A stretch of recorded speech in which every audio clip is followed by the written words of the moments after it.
The last few weeks, I've really been struggling playing tabletop RPGs with my family and friends. If you followed this channel for a while, you'll understand some of the process that I've gone through and some of the reasons why I have been feeling discouraged and disheartened and disengaged myself as a dungeon master, right? So if you're a dungeon master and you're playing a RPG experience, right, like some sort of tabletop RPG, then you've probably gone through some of the stages of like disruption in game experience that I've been going through. And you're probably going to understand the point that I'm going to bring up in this video. So there's a few levels to this, but I'm going to try and get through all of them and connect them together. Let's see how well I do. I think I now understand why people play solo tabletop RPGs, right? Have you played a solo tabletop RPG before? I have previously explained that I don't understand how someone could play it without feeling like a loser. And I don't mean to say that if you play a tabletop RPG solo that you should feel like a loser. That's not the point I'm trying to make. I'm trying to say by that, like, if you're playing a tabletop RPG solo, how do you play it and not feel like a loser, right? Because I feel like I would. I'm not taking that question back. I still have that question, but I now understand why somebody would do it, right? Like, I've had a lot of struggles with my players over the last few weeks to the point where I, as a dungeon master, am going, how do I connect with my own game world, right? Like, I have players that are just doing weird, zany stuff. They're disconnecting from their characters. They're killing their characters. I present them with some villains, and they say really dumb and strange things that I, as a dungeon master, step back for a second, and I say, do you actually say that? Like, I've had that moment a few times where I'm going, wait. Do you say that to this villain? And my players go, yeah. And I go, I don't know how to take this moment seriously, right? Some of the stuff that I've been struggling with is my players treating the world like it's dumb, right? And then I got to go, oh man, am I portraying a dumb world? You know what I mean? Like, how do I even fix that? Do you know what I mean? Like, at some point, things go off the rails, and then the going off the rails goes off the rails, and then it's like it's in some place where you have players interacting with your world as though it's a really dumb and strange place, and you're going, I thought I was, I don't know how to portray my world to these people anymore. Do you know what I mean? And the thought I had today, like this morning, was I now understand why people play tabletop RPGs solo, right? Like, and it's not because I want to start playing a tabletop RPG solo. It's because at least I would be able to take the world seriously that I'm playing in, and I would be the only person accountable for the seriousness in that world, right? I wouldn't be putting forth ideas to people and them going, "Durr." Do you know what I mean? I don't think it's the solution, though, to be honest. Like, as much as I'm mentally going, maybe I would be better off playing a solo game, that's not what I want to do. Like, I don't actually want to go and play Dragonbane solo. I am just realizing, I think in order to, let me try and structure this out better. I think to play successfully with my friends and family at the table, I need to treat the game as though it's a solo experience that I'm allowing them to participate in. Do you know what I mean? Like I was actually talking on Discord with some of the friends that I've made recently from making these YouTube videos, right? So people have joined my Discord and I've connected with people.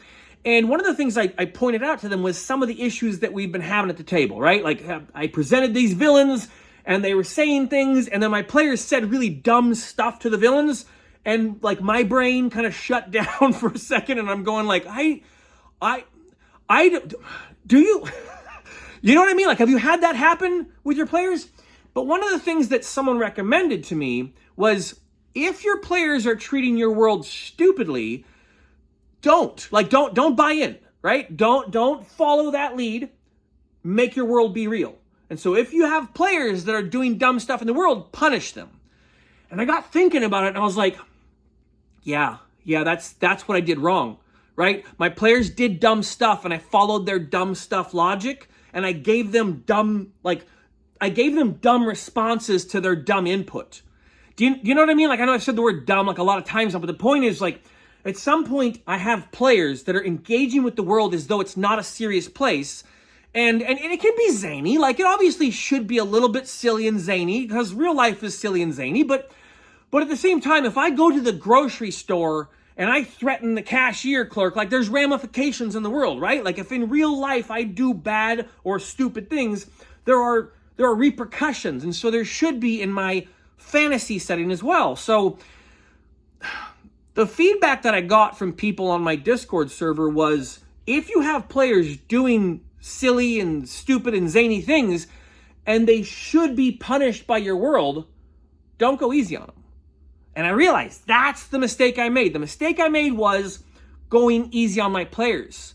Like, I felt bad for them. I was like, oh, it must be something I'm doing wrong. Like, there must be some flaw that I'm putting into place in the world that has given them the idea that this is a fake place where stupid things should be the answer to serious problems. And in reality, I should be killing and maiming and destroying their characters when they do these dumb things. That way the world has stakes.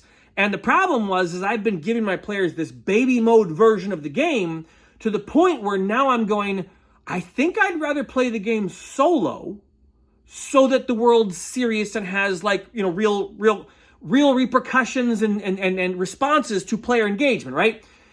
And so I don't actually want to play a solo game because I know I'd feel like a loser playing the game. Like, okay, look, if you can play a solo RPG and you don't feel like a loser, fine, great, enjoy it, have fun. There's a part of me that'd be like, no, I'm judging myself, right? But keep in mind, I judge myself when I spend too much time playing video games as well.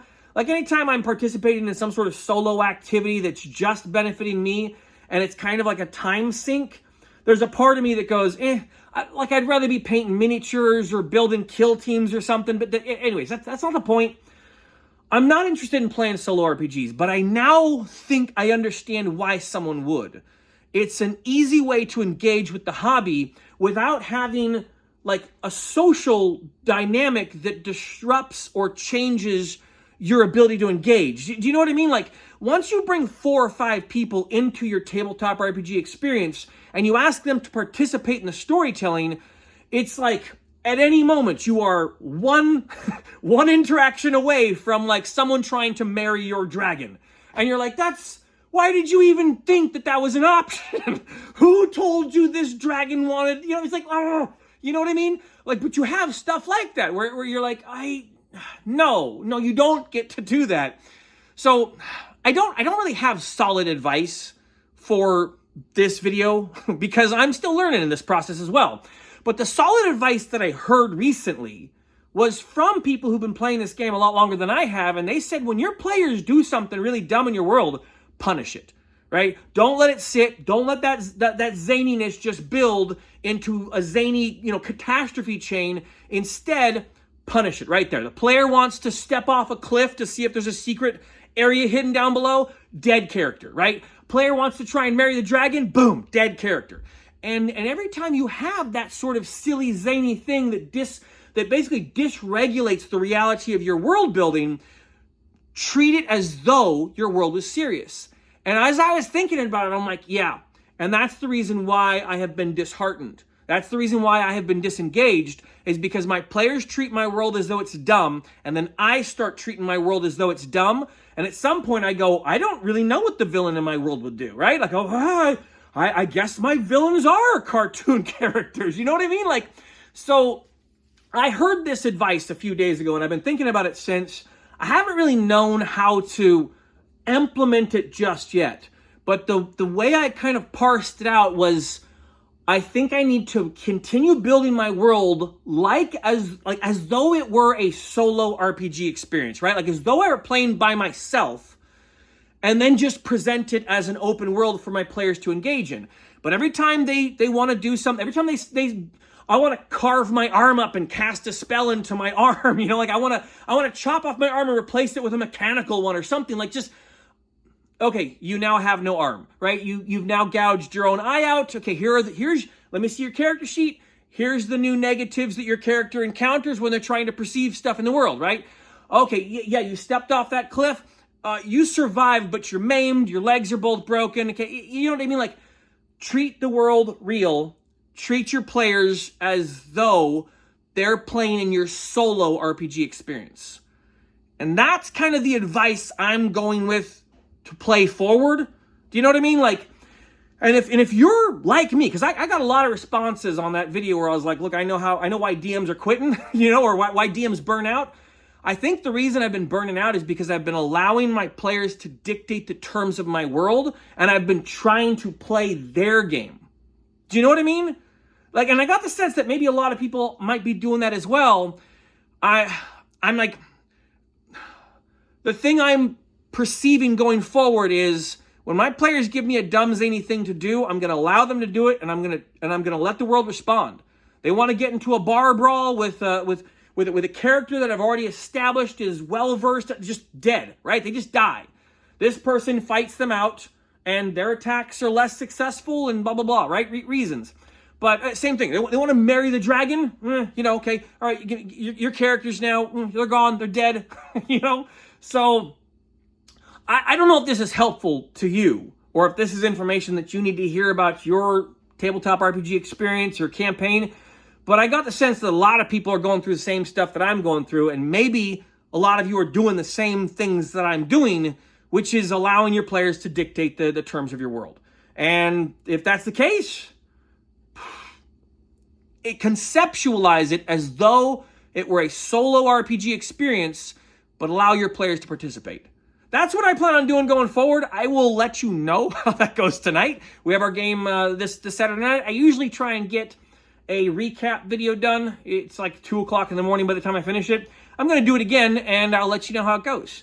I have a bunch of prep things I need to do for our game tonight because, a lot of stuff happened last game where my players sacrificed themselves for the party.